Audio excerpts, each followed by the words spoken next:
doon sa pinatang cancer rehabilitation, ang daming palit na nag-awala lang, baka may trabaho namin.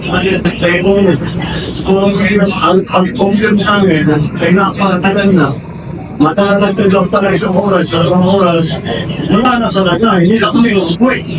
Kaya tinitignan ko natin kaya ito nangyari. Bukod pa doon, meron tayong mga nakita na mga pag-teknolohiya na hindi natin ginamit doon sa pagtangon sa cancer rehabilitation.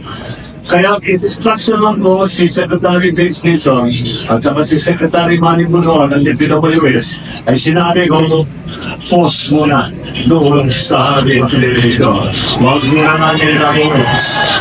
Dahil pag pinilingnan natin ang cost-benefit analysis, pagkakita sa atin, unin ang dahil sakripisyo ng dalawang taon na masyado bigat, masyado mahigpit ang traffic. Kaya na-post na muna yan, sabi mo sa kanila, pwede natin ang sarili natin ng isang platform. Aralan natin yung mga bagong teknolohiya na nakikita natin, na pag-aralan natin, kumuha tayo ng paglikang talo.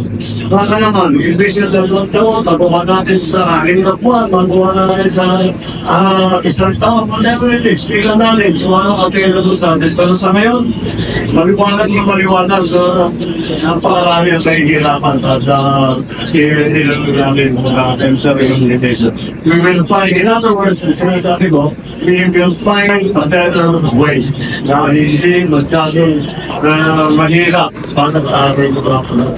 Wala lang.